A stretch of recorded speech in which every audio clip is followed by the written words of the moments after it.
Yuba-Sutter.live's local government live streams are presented by Plumas Lake Self-Storage in Plumas Lake, where lifelong local residents are helping other residents keep things safe, providing indoor storage units, outdoor RV and vehicle parking,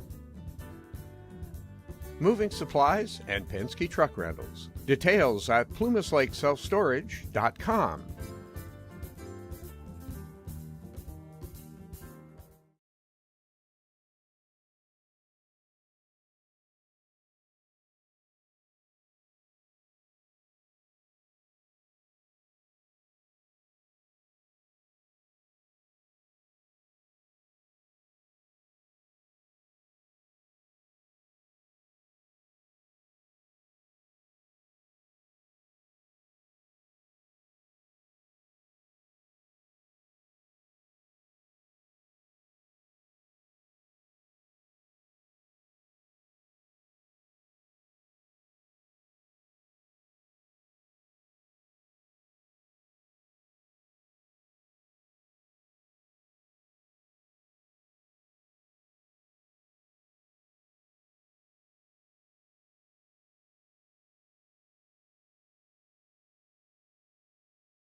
in Sacramento County.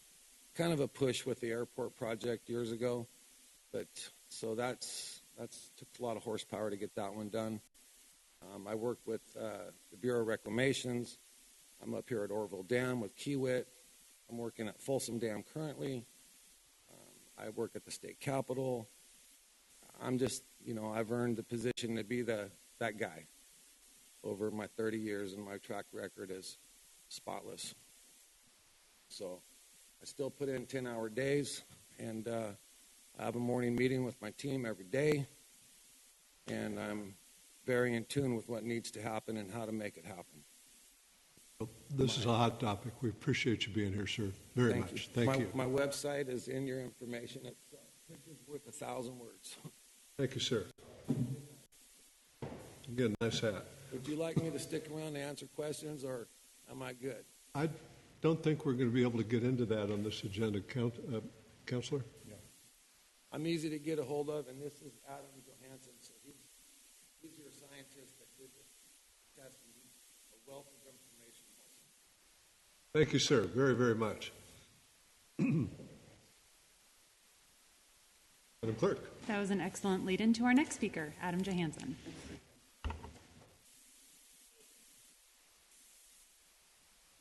Yeah, I'm Adam Jansen. I'm a state-certified asbestos consultant. I'm an expert in the field. I got invited by John Moore, actually, because he said there's a town hall meeting I didn't know, and he says, it'd be really good that you tag along. I did write the health and safety plan for the building for the prior owner. Did the survey for the building 2 years ago. Story is we can't release those documents. They lawyered up and whatnot. So I provided another survey for the city to take the building down. My concern is I got a call from DTSC for council advice. Got a call from who? I couldn't. DTSC, Department of Toxic Substance Control, State of California. Thank you. That's important. Nancy McGee. She's the top. She's high as you could go, really, with where we're dealing with. And I provided her a copy of that report today to help her. I'm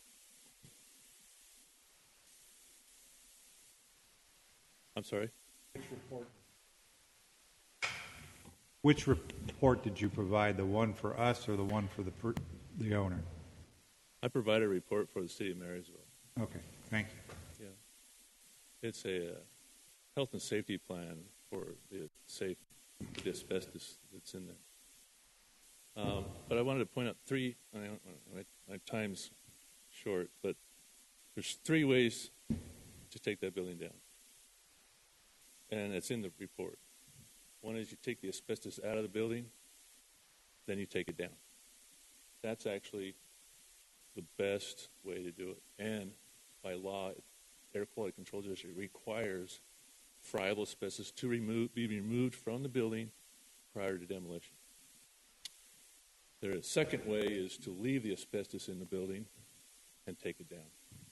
But because it's friable asbestos, and that's a different term, I could help explain that. It means it's rendered airborne by hand pressure, meaning if you touch it, it goes airborne. So I had to look that word up when I read the report. Okay. Thank you. Okay. So if you're going to leave friable, which is the worst type of asbestos, in the building, Air Quality Control District requires enclosure for removal, meaning you'd have to enclose the entire building. You have to create a full containment bubble around that building to take it down, which is not feasible. You can't put heavy equipment in there unless you make it big enough for heavy equipment. Okay. So, and then the third is because of the difficulties of putting a containment in there with heavy equipment, you would have to manually take it out with a wheelbarrow and jackhammer. It would take you months and millions to take that thing apart inside of a containment without heavy equipment. And by the way, if you leave the asbestos in there, every building component is then therefore treated as asbestos. That means brick, mortar, concrete, all goes out by ton in a box, closed container to a hazard facility. So it's a big endeavor to leave. It's a big deal to leave that asbestos in that building. My main point, and I know I passed my time. Continue. The main point is, if we want to take it down because of a fall hazard, the engineers are going to say, hey, it's unsafe to enter. And I get it. But if we could get an engineer subbed out to the contractor's engineer, not the city's engineer, to have safe entry for man, not heavy equipment, men can go in there by hand and remove all that loose debris and the pipe insulation, bag it up and take it out, starting from the top floor, and we could clear the top floor, then the next floor, until that's gone. And then you take the liability of the collapse of the building, put it on the engineer of the contractor, so that we could get that asbestos out of there. And that's really the idea. That's why I actually leveraged on, because he's the only one that says he could do it that way. John Moore, why he can't. Other contractors say, no, leave it in there, and we'll take it down. There's enough asbestos in there to contaminate 2 city blocks. Okay, you would be HEPA vacuuming the streets and the rooftops from the contamination. Okay, and that's why there's a brick wall here, because Air Quality Control District knows that that's the case. I put in the plan the third way was, if you don't put a containment, you have to broaden your perimeter, maybe 400 feet, with air monitors, and then you to prove that the general public's safe while you take it down. And everybody inside that perimeter is wearing protection equipment and clothing. Everybody outside is okay, based on the air quality tests. And those tests would have to be real-time monitored, meaning you would want to get readings every hour if there's a change in the wind. Okay, and so it would have more cleanup if you brought in your spec, and you have a huge contamination factor. So this is where we're at with that building. We got to get in there and take the asbestos out. Otherwise, we're dealing with a really, really big problem. So just to clarify, and then thank you for your time, clarify your sense of the matter is that asbestos needs to be removed first. That's correct. For demo. That's correct. Thank you for your time, My sir. pleasure. Madam Clerk. No further speakers, Mayor. Thank you.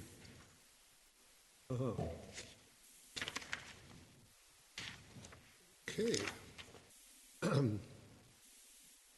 We can now move to the consent agenda.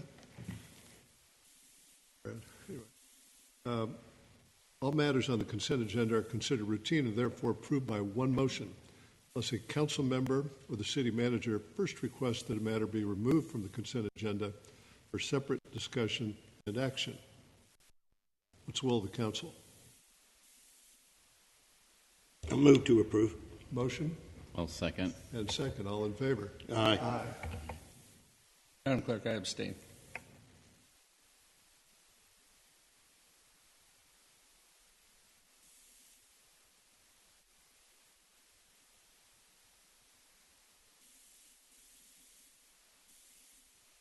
Okay.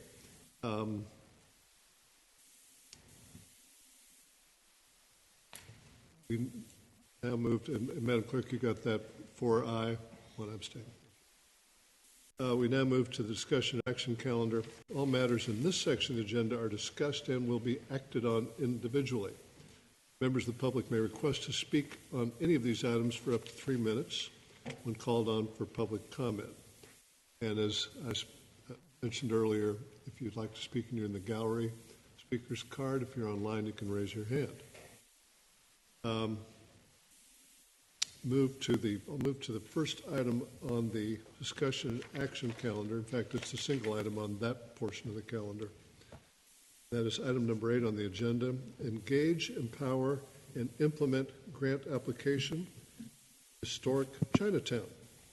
Recommendation: pass a motion authorizing staff to partner with the Marysville Chinese Community, Inc., and submit an application for an Engage, Empower, and Implement grant through the Sacramento Area Council of Governments and accept grant funding in the event the grant is awarded. Vincenzo Carazzo, Public Works Director, as I recall, you're the one who discovered this item during one of the SACOG meetings. Well, Mr. Mayor, you were also at those Well, meetings as well. I was your we'll do wingman. it together, right? So, good evening, Mr. Mayor and City Council. Vincenzo Carrazza, Public Works Director.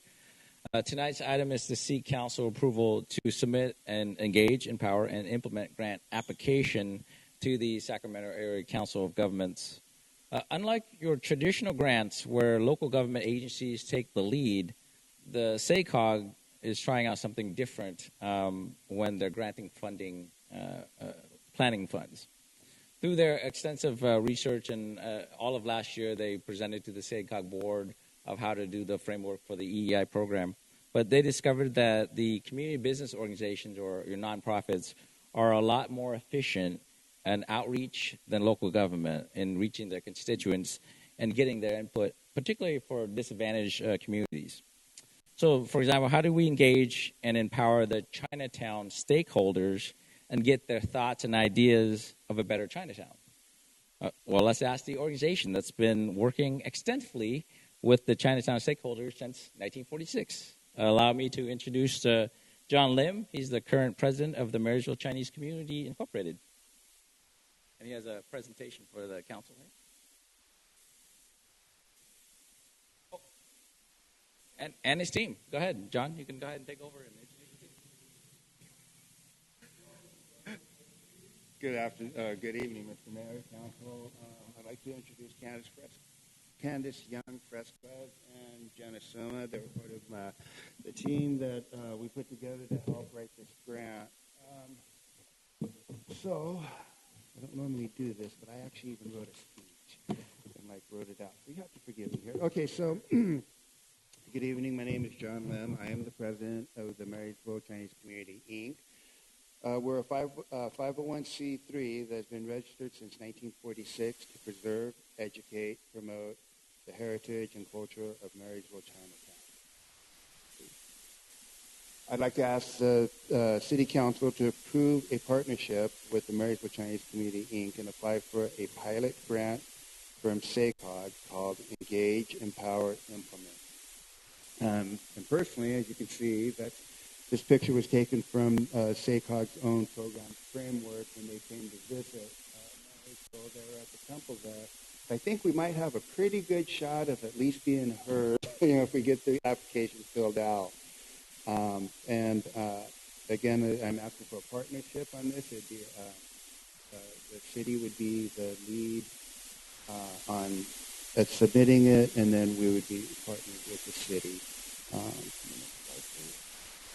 As you can see, this has been a collaborative effort that I believe will continue throughout the whole process of writing the grant and, if awarded, afterward, as far as what we would do with the grant, where it would go, and how we would implement within the parameters of the grant the fact-finding mission. So, as it were, the core group is myself, Candace, Jenna, Heather Thompson with the Marysville Business Alliance, the City of Marysville, which is represented by Dan Flores and Vincenzo Carrazza, and then Kathy Reese from Kathy Peace as consultant, and then so what this whole thing is for, it'll be a collaborative effort that we would hope would be something that could be implemented over the next 20 years, just an arbitrary number, to identify the stakeholders that represent the community and are key to the project's success, define the physical borders of Marysville Chinatown, so we would define what streets and what would be considered as historic Marysville Chinatown, determine what the stakeholders want and need, as far as cultural preservation, economic prosperity and growth, architectural guidelines, walkability, bikeability, things like that. This would be done by performing robust community input to validate the desires and needs. This would also identify the barriers preventing realization of these wants and needs. develop a land use model design guidelines that support the community, identify public and private investment partners and funding opportunities, develop an executable plan for redevelopment and successful implementation of the grant applications, estimate implementation costs if possible, and then identify some of the pilot projects that can be implemented early on. I believe the front-loading the grant was a $25,000 upfront fee, so we can get started right away if awarded the grant. That's all. Do you have any questions at this time?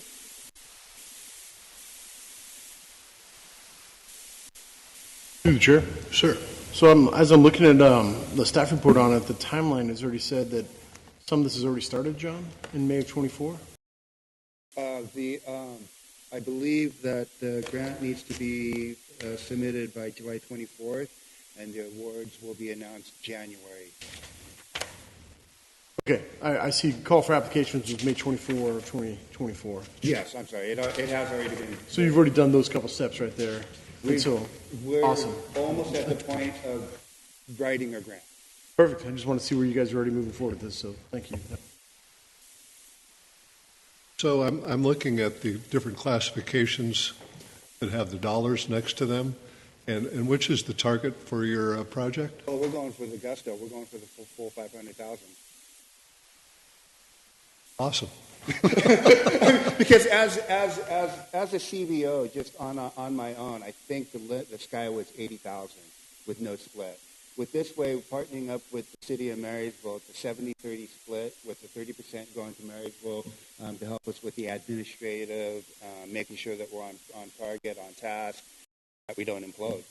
And then the rest of it will be going towards getting this document made. And it's a 2-year plan. And I was following carefully your presentation. What would be the use of funds if at 500,000? Oh my! Well, no. What I'm suggesting, since I didn't see it, I think it'd be very useful in your grant application to have a specific plan. Yes, and we are working on that. What do you get? Where's the bang for the buck? And I think you can make a great, strong case. Sure, I understand that. And that actually is a part of the grant application. I have been working on it, and we will be working on it further with approval. But ideally, what it would be community gatherings, kind of like what you did for the East Street project, the lake, things like that, where we get input from the community, from people coming from out of the area, of what they would like to see in that area that we lay out, as well as how to do it.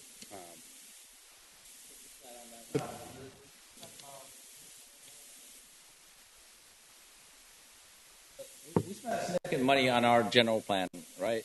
So then the money that they get, which is 70%, the city takes 30%. So that's the CBO's portion to actually. I got lost in that. Okay, so it's a $500,000 grant.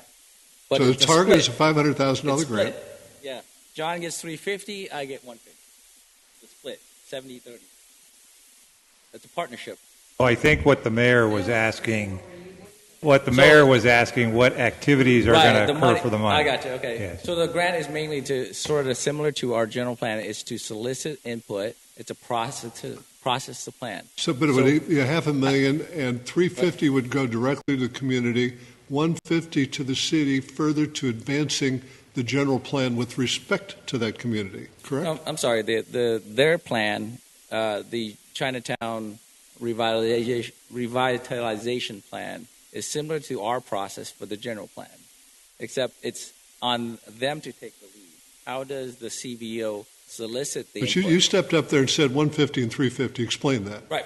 The grant is a 30-70 split. It's a partnership. So the city gets $150,000 to administer it because the SACOG generally goes through the public agencies. They don't give the money straight to the CBOs. I understand that. In fact, when SACOG gets money, SACOG usually holds on to a bunch of it for admin. Right. But I can't imagine we'd really have to spend that much on admin, and some of it could actually go towards the end goals within the community. If I might, Mayor. Thank you, grant, please. the grant says Yes. they would like to see a 70-30 split minimum, meaning if we only needed to spend 20% at the city, then 80% could go to the CVO. They just want to see the majority of the money going to the CVO directly and being spent directly rather than administrative cost for the city. I get it. So, and I think it'd be in the best interest of the city to see if we can maximize the amount of money going to to the Chinese community. Yes, sir. And then ultimately what it will be is our idea of what we could add to the city plan, the general plan of what we would like to see in Chinatown, along, working with what you have. Candace, you're part of this. Did you have anything you wanted to share? Other than piggybacking off what John has to say is the implementation and the partnership with the city is not just to benefit the Chinatown designated area, but is to benefit the town and the city as itself, to make it an attraction and a tourist area in addition to places where individuals want to live or have their businesses, but to draw a crowd that we don't have to visit Marysville in addition to what Marysville is. Because Bacai is what Marysville is, and we want to make it a staple within Marysville to visit, tourism, to bike for those of us who live here who might not go down there more than once a year. So that is a part of what we're hoping to gain with this. Well said. Thank you. To the Jenna, chair. did you have something you want to share? You live there. Mostly just support their efforts. It's to preserve Chinatown, but it's also to bring together an entire community. It's kind of what this area is known for, and I don't want that lost. As a resident, Chinatown needs to remain as Chinatown, and I'd like to see that specifically designated and landmarked for everyone. Well, I remember driving back to Sacramento with Vincenzo after the SACOG meeting where this idea was hatched, and the exciting to talk about it. I'm glad it's gotten this far, and I think you have a good chance of it being successful. To the Thank chair. you. Sir. I just want to make sure that I'm clarified and understanding. The $500,000 is strictly for the planning, right? Okay, thanks. Sir. I move to approve. You got a motion. How about a second? Stuart, you live there. I will second the motion since it is my neighborhood. All in favor? But that's not aye. Aye. That was unanimous, Madam Clerk. Thank you You're all welcome, very much. neighbor. Thank you. Thank you. Thank you.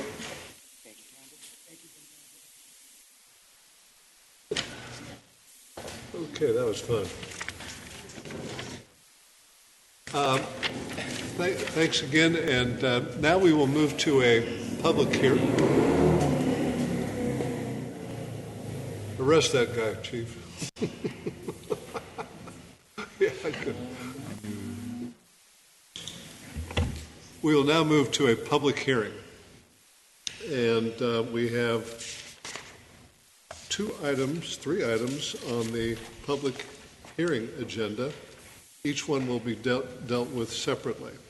And if you wish to speak to these items and you are here, you may get a speaker's card. If you're online, you can raise your hand and you all will be recognized in order. And if you have anything you want to share with the council in writing, you can send that to the city clerk, 526 East Street, Marysville, 95901.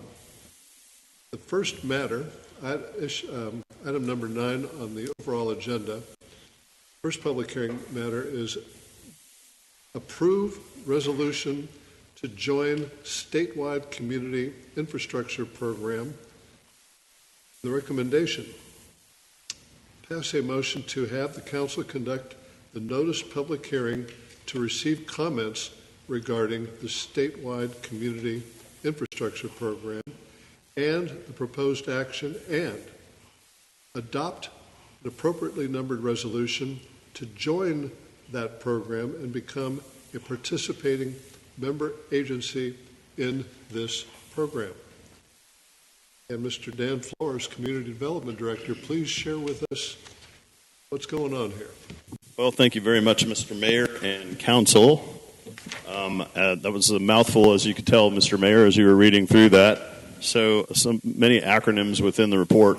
And if you read the staff report, it is a bit confusing as it's a template that was provided by the association to move forward with the grant. So I'm just going to summarize very briefly for you. And basically the agenda does include a brief presentation from the California Statewide Communities Development Authority for the participation in what's called a SCIP program.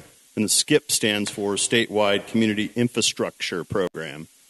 So I think that's the key word, is that the infrastructure ability for the access to infrastructure. And basically a little bit of background. The CSCDA is a joint powers authority sponsored by the League of California Cities and the California State Association of Counties. The SCIP was established by the CSCDA in 2002 and allows property owners in participating cities and counties to finance development impact fees and public capital improvements through pooled special funding. So this allows basically access to funding for developers for infrastructure development, which is key for us right now in the development of the B Street property. Right now, at this point, this program has actually issued over $1 billion in land secured through it. And basically the way it works is that property owners can finance development impact fees and public capital improvement through these tax-exempt bonds that are issued through the program. The city is never at risk for payment. I know that's one question that came up. I know when the city manager and I were researching this project, is like, is the city at risk with these funds? And the answer is no. So there's benefits for the property owners. The only participating property owners are assessed the tax. So only if they participate, then they are assessed for this bond. They get access to low-cost, long-term tax-exempt financing, so a lot lower cost than traditional bank financing for infrastructure construction. And they get the flexibility to pay off the assessments at any time. So if they have extra funds, then they can pay off those funds. They can expedite the repayment.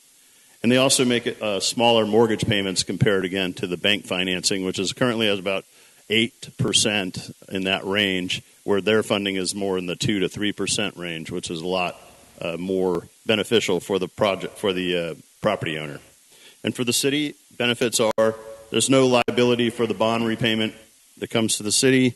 The CSCDA, they handle all the formation, administration, the bond issuance, and all the management. So basically, once you pass this resolution, the agreement goes between the property owner and the city. So in this case, the B Street, you'll see the agreement is attached to your staff report.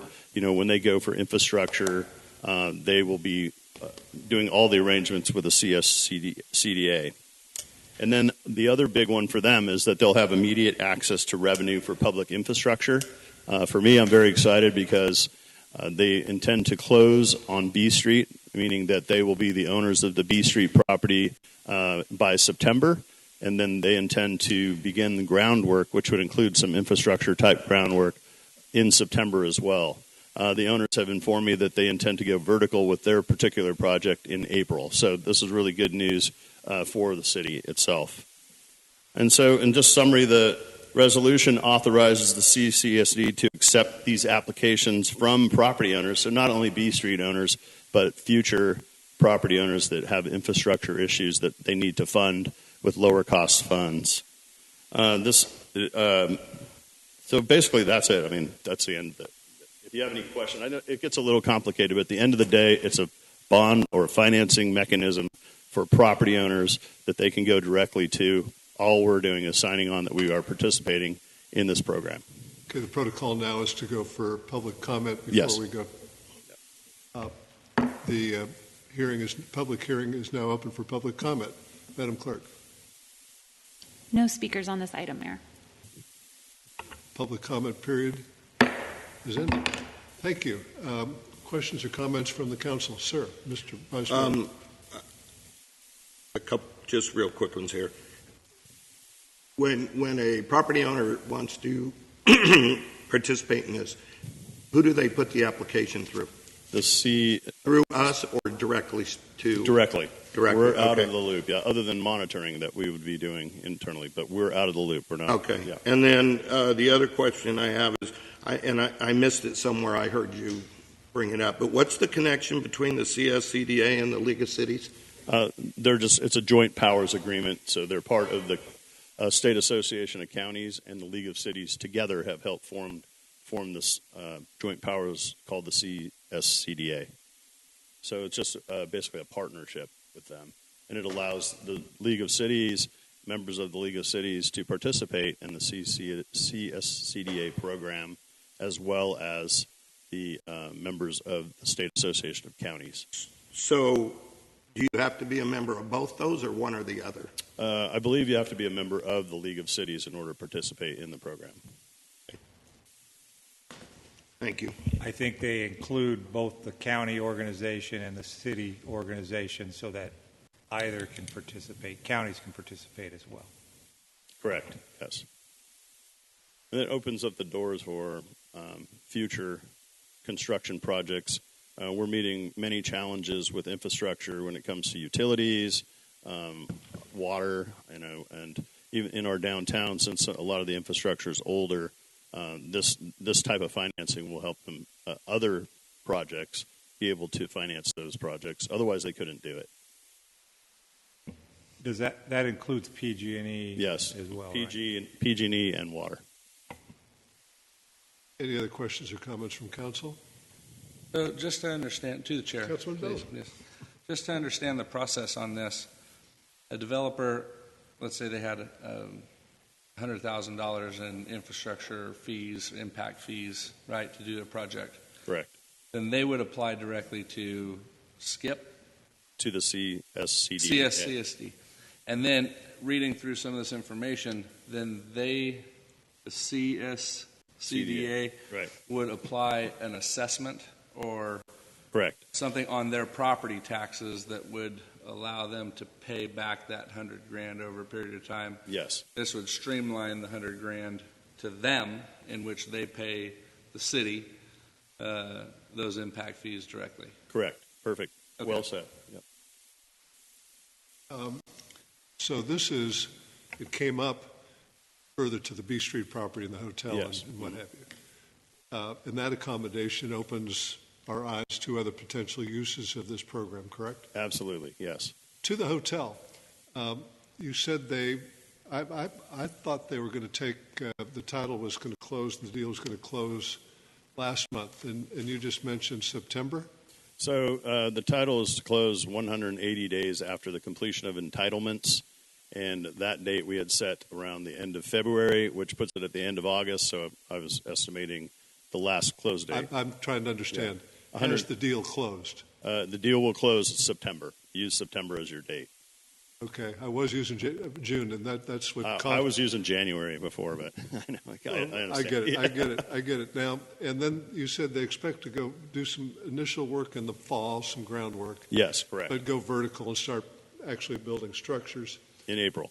Now, how's financing look on this?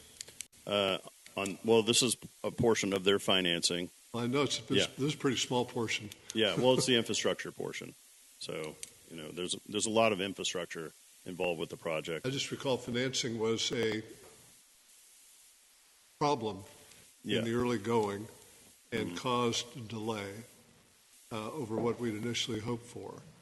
Yeah, the developer provided their... Again, I watch enough of the business programs to be concerned about interest rates. Yeah, the interest rates are out of this world right now, so they're still strong, but the developer, both the hotel developer and the grocery store and the Starbucks developer, have said that they're moving forward with this project. So I think their intention is to do the groundwork first, and we should have them back here at a meeting so they can update us completely.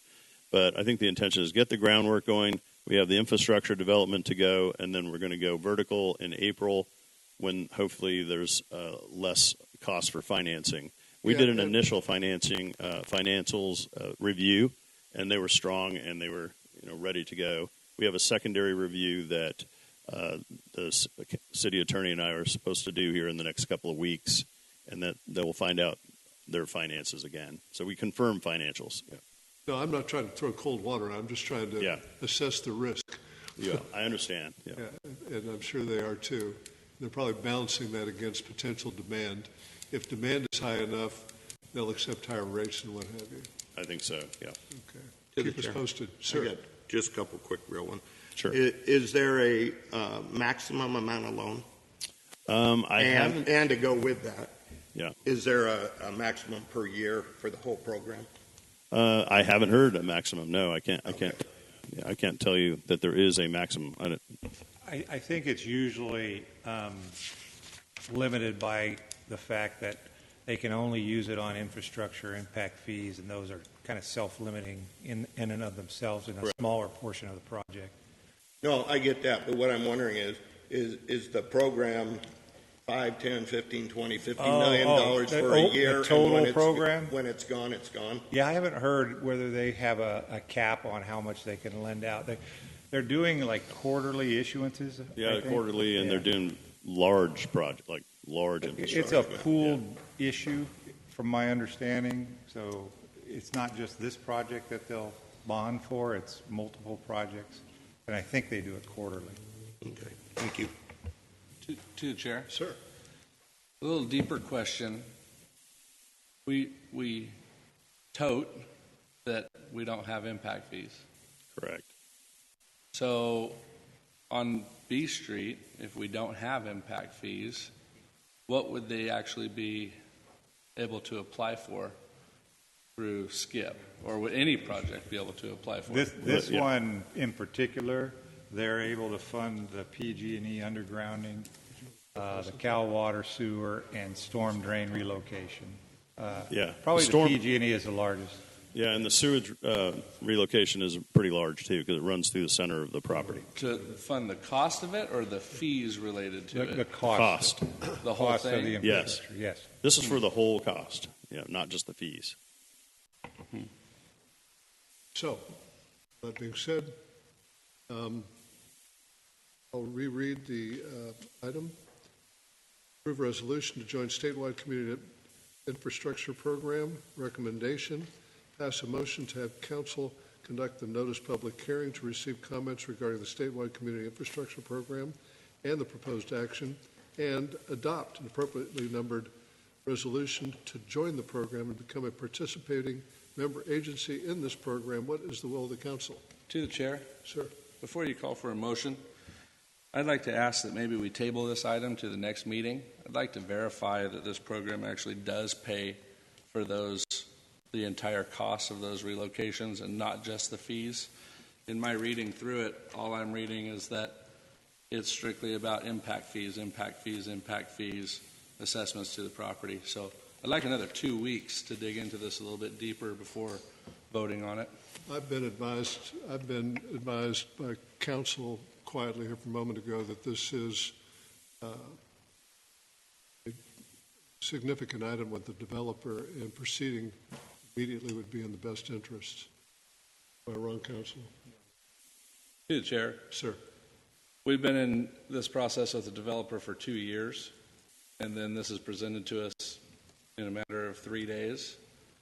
And if we're not closing until September, then I suppose that 2 weeks of further investigation on this would not probably kill this transaction with the developer. There is, Mr. Mayor, there is a sense of urgency in that from here, the developer still has to apply to the CSCDA once you have the resolution. There is an application deadline. I'm not aware of that, but it's quickly approaching. Just so you're aware. Also, to the chair, it's customary that we hear a first reading on a resolution and then move to a second reading at a following meeting. This would be expediting the process of this.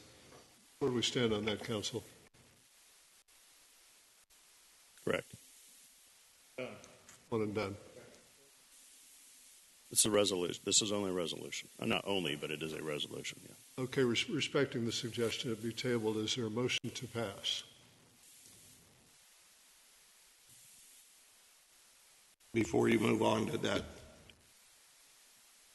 who knows, or how would we know, or where are we? Why are we lacking? Well, why are we lacking understanding of this? You could talk to the what is it? CSCDA. CSCDA folks.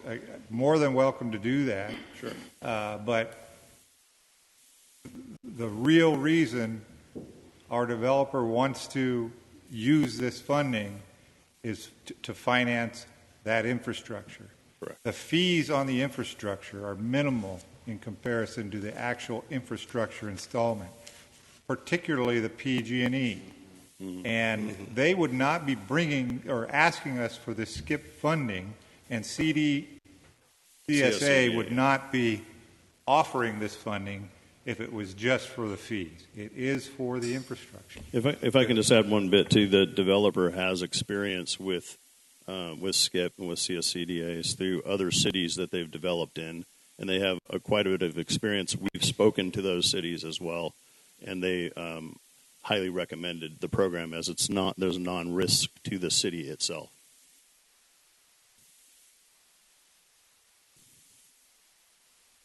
Again, do we have a motion to approve? Through the chair, before we discuss motion. As you presented, and it is a little bit different than what is given to us here in paperwork beforehand, what is the worst case scenario if we don't approve this evening? Then it's not between the city and the developer. This is between the developer and the CSCDA as a joint powers agreement. If something happens where they're not paying their assessment back to them, then they would do whatever collection process they have, but we wouldn't have any involvement. Once we pass a resolution for our developers to be involved so that they can build and allow them to access funding that they don't currently have, we're out of the picture. It's just a joint powers agreement. So if I may, this is just closing the loop on our ability to participate. Yes. So this resolution puts no bind on the city in any way, shape, or form. It's just closing the loop so we can have developers participate in this, and all liability goes on developers, not necessarily anything to do with us, any way, shape, or form in the future, now or later. I'll verify that with counsel who has looked at this. The assessment goes on the property, so if you don't pay your property taxes, property eventually. Yeah. And the same holds true for assessments. Yeah, okay. We're not holding the liability. To the chair. Sure. I'd like you to ask. Brad, to dovetail on your question, what it does is it binds us to the California League of Cities very strongly, in which if we were ever to make a decision to make any maneuvers around the California League of Cities, it would be an issue that we'd have to overcome at a future time. So with regards to that statement right there, our participation in California League of Cities is minimal.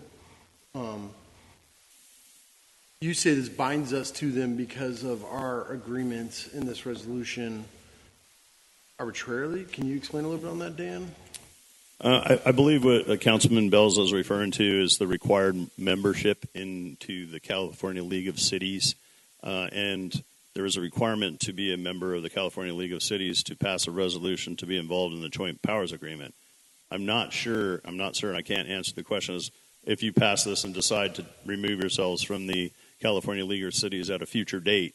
Actually, I'm pretty sure, we'll have to double check on that, maybe legal counsel, but if you decide to remove from the California League of Cities, that the program would still be going on because it's between the property owner and the league or the CSCDA.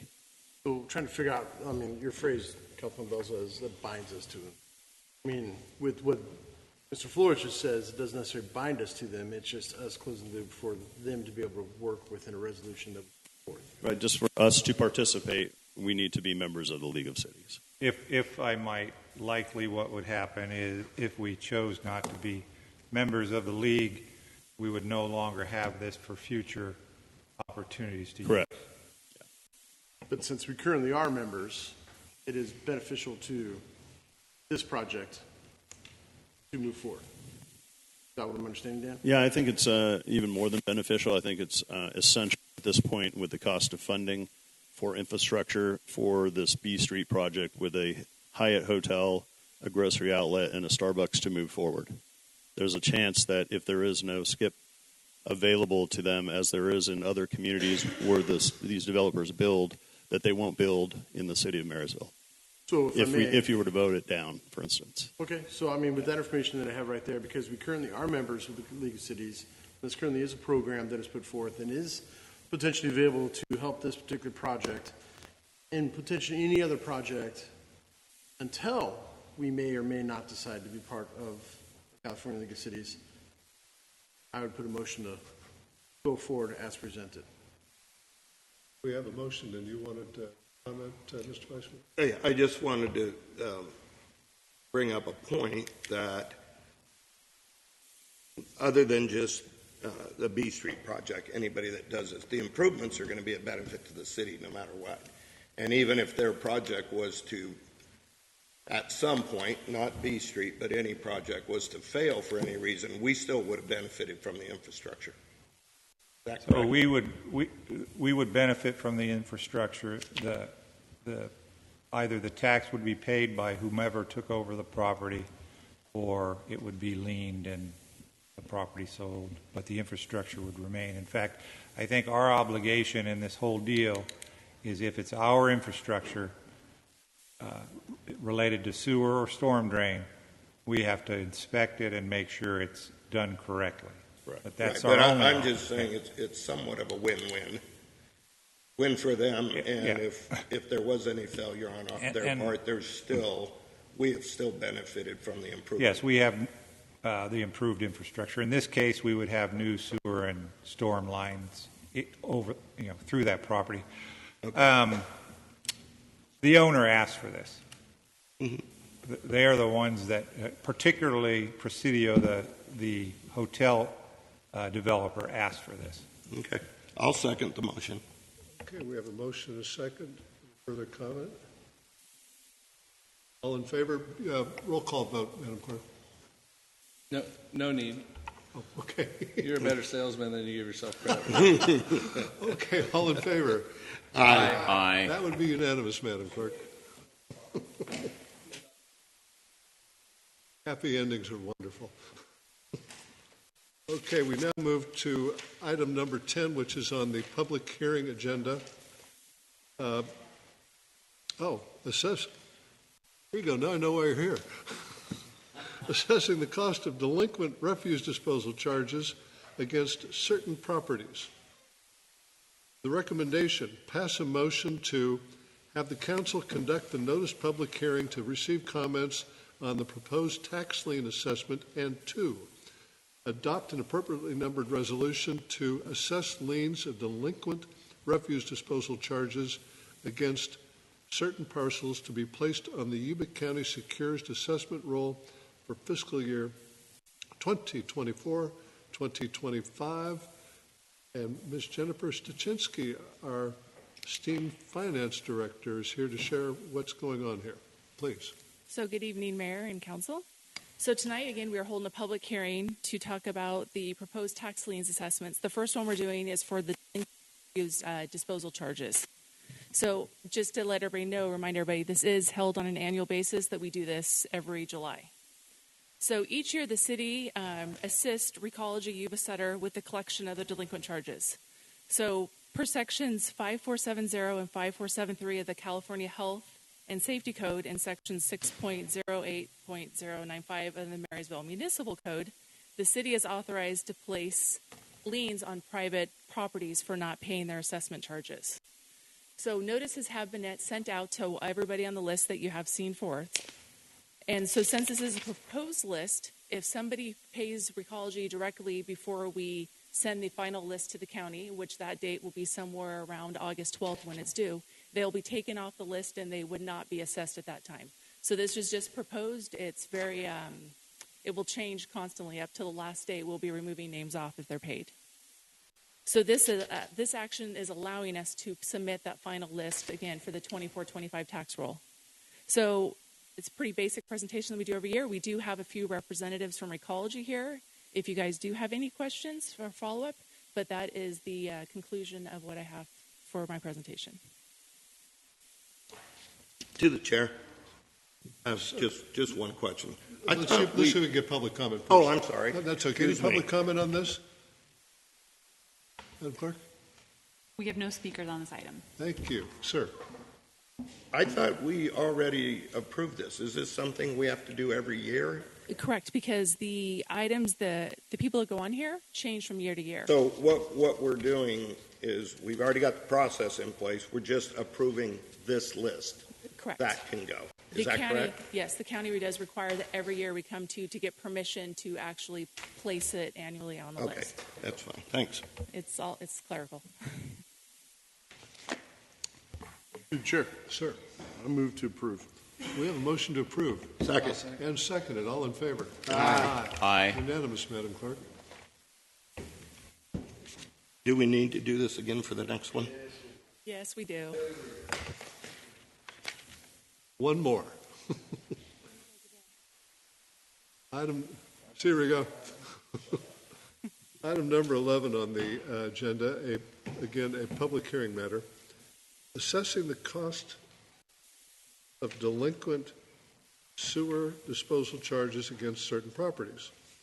Recommendation, pass a motion to have council conduct the notice public hearings to receive comments on the proposed tax lien assessment, and 2, adopt an appropriately numbered resolution to assess liens of delinquent sewer disposal charges against certain parcels to be placed on the Yuba County secured assessment roll for fiscal year 2024-25.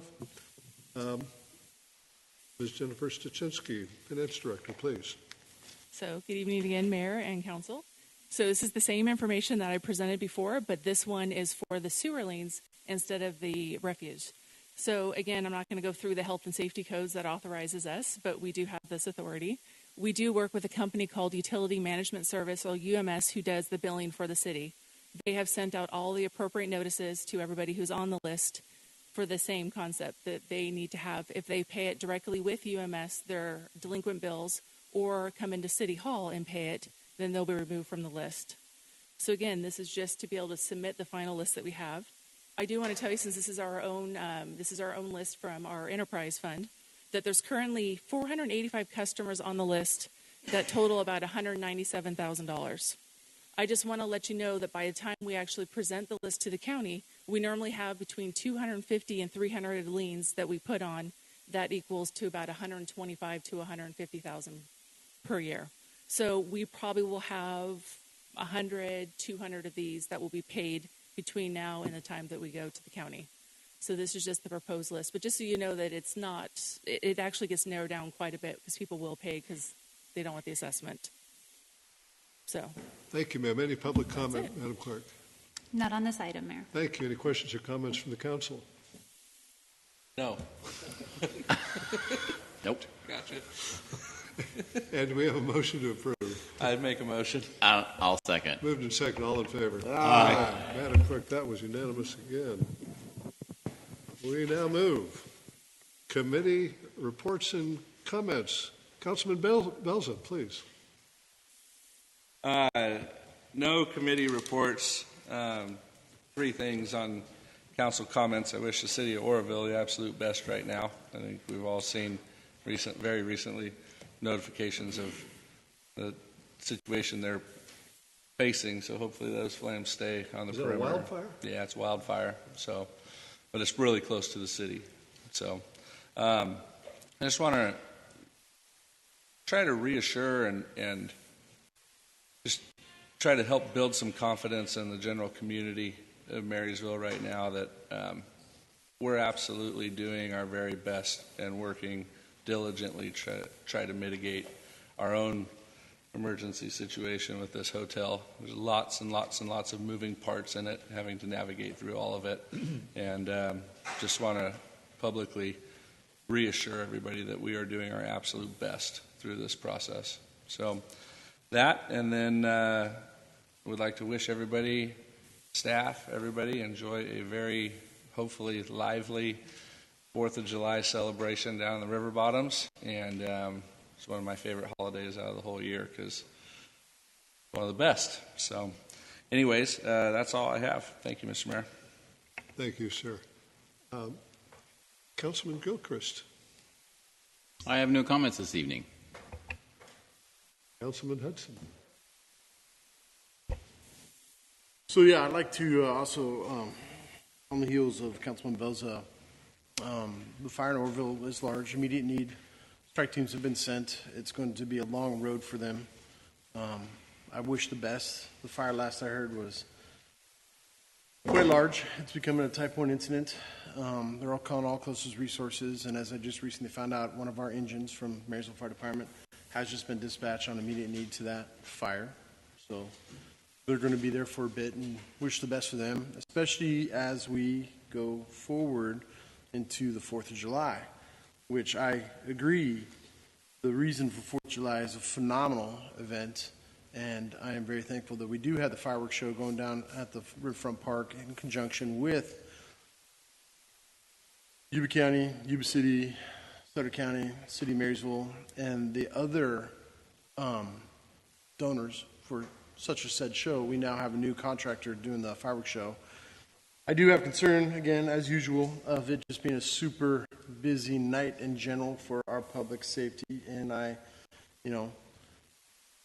have the best of thoughts for MPD, MFD, Public Works, and so forth as we go forward into it, because it's a busy night on our structural infrastructure for the city as it is. The park is supposed to open sometime around 5 p.m. for people to go down there and set up for their picnics and barbecues and so forth, and the show will commence that evening. I hear it's going to be somewhere around a 15 to 22-minute show, and looking forward to seeing what the new producers of the fireworks can do, and hope that it's a good bi-county show. And I really do hope that people put their focus on the legal, legitimate show, and not necessarily the legal ones, but can't stop what I should not mention. So keep going forward. I think I have no committee reports. I thank the staff for everything that they have done with working through this process with the hotel. It's immense. As a business owner, I've got my trickle-down effects, so does everybody else.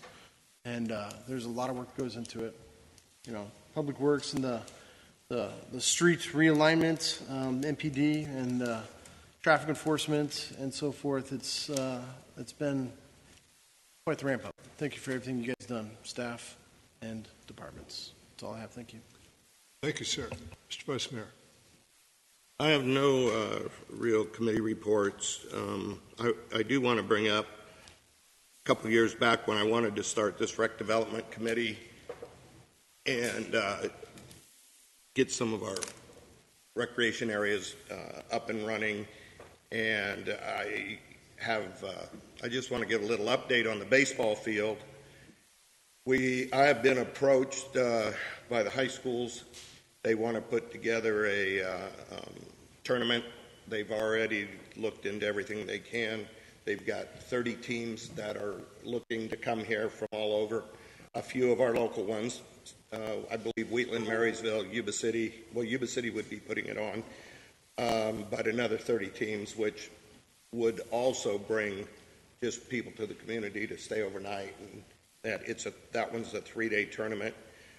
We've also been letting the American Legion hold their games down there, and they've been playing teams such as Reno, Yolo, Fairfield, and they've all come here and said this by far is the nicest field that they play on in all of the American Legion League, up to as high as they play at UCLA at their ball field. They play some really quality places, and they're going to try to see if we can get the regional tournament here and possibly the state tournament here. They have been the regional tournament was held at UCLA, and the state tournament was held in Fairfield. So all the teams are just anxious to get to play here more. So I guess everything's coming to fruition a little bit that I was just really hoping for and trying to go. So we'll kind of update as those things come together, but everything is really positive, and it will, all of those, if we could get a hotel done, they would all have a place to stay with that. So, and beyond that, this is incentive. I mean, it's part of the potential demand profile for the hotel. This is good news for the hotel. Yeah, absolutely. Having that become the destination it's become. Awesome. That's it. Thank you.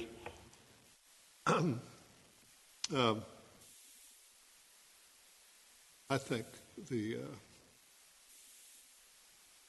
further to the hotel problem, fire department has been stretched, public works has been stretched, the police department has been stretched, city management, senior management has been, along with legal counsel, has been highly engaged in dealing with a very, very complex problem, and a problem for ultimate resolution that, by all indications that we've received so far, will require an enormous amount of capital to resolve.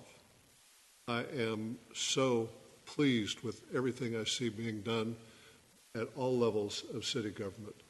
Every department, and again with this engagement on this very delicate and important negotiation. Timing's important, the end result's important, a lot of different factors, traffic, stress on businesses. I've been around a lot of difficult situations throughout my career, and I rank the execution and the work being done by senior city management at the very top of what I've seen in similar situations, difficult situations. Real quickly, Declaration of Independence, July 4, 1776, the key founding document, the document that said all men are created equal. Huge document, something to be very proud of, something to celebrate. Mr. City Manager, you get to go next. I was ready to slam them. Okay. You've got a lot. I did want to first just follow up on the baseball field and Parks and Rec Committee, and wanted to thank both Dave Rodriguez and Dave Cheadle. When I got here, of course, our Vice Mayor and Council Member Belza were very interested in this, but Dave Rodriguez and Dave Cheadle had been maintaining Bryant Field for quite some time, and in exchange, all they asked was to use the field infrequently when the professional team was not. I attribute a lot of the effort behind that was their initial vision and their push for the community to do something with the field. So I know Dave has been very excited. Dave Rodriguez has been very excited about the field, but I feel he was a key player early on in making that happen. Moving on to the hotel fire, I also wanted to thank some folks there. First of all, our executive staff and some of our mid-management staff have been involved in that. We created an incident command structure where all of our executive staff participates and meets every 48 hours and has an action plan to move that incident forward to closure. That also includes now our former city clerk, Nicole Moe, and she has been able to help us out of the kindness of the Yuba-Water Agency. And they've been flexible with her hours to do so. Also, Chuck Smith, our new PIO, who was given the opportunity to help us through mutual aid from Sutter County. Very much appreciated. Very much appreciated. And then lastly, Jason Zumalt back there. He's jumped right into the fire, so to speak, and has been working with his boss, Vincenzo, to pull all of these demolition estimates together and deal with the everyday traffic issues that are out there. He and his staff have done a great job.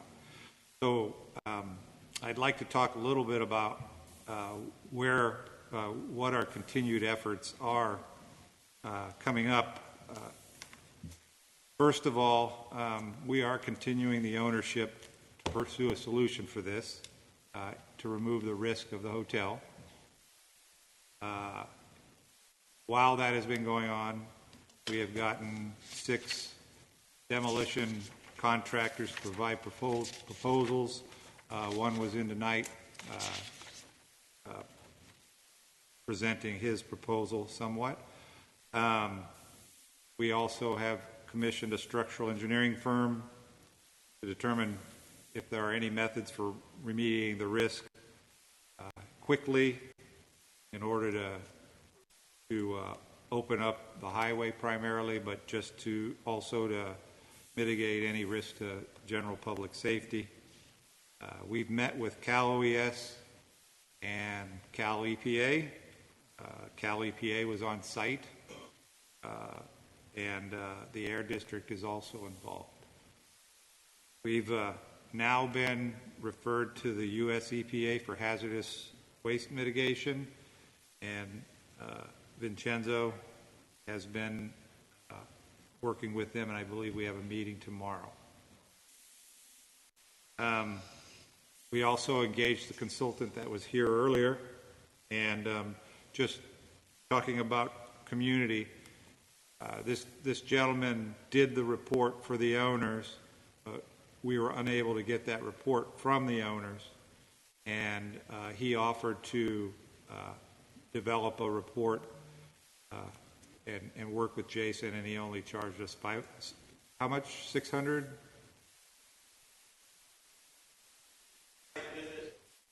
$700. That's a pretty reasonable price for a report of that magnitude.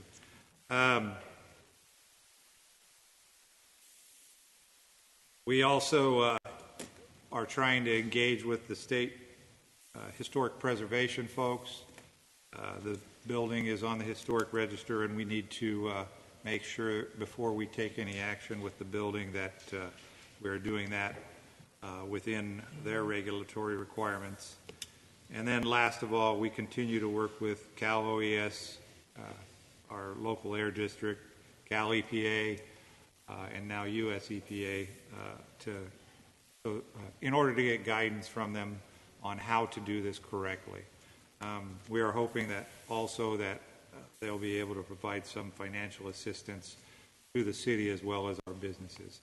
So that's where we're at now. I think, I know we will continue to communicate where we're at, and I'm sure that our PIO, Mr. Smith, will be providing more public information as it becomes available. So that's the status I have. Thank you. Thank you, sir. And I neglected to ask for any council correspondence. There's no council correspondence today. Thank you, ma'am. The next regular meeting of the Marysville City Council will be Tuesday, July 16th at 6 p.m. Adjourned.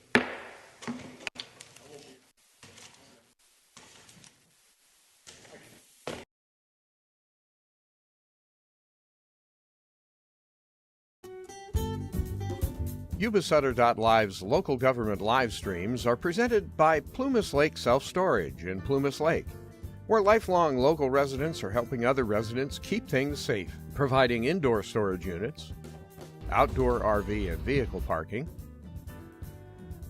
moving supplies, and Penske truck rentals. Details at plumaslakeselfstorage.com.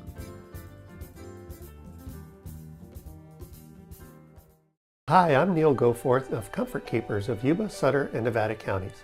Caring for elders or even yourself has challenges.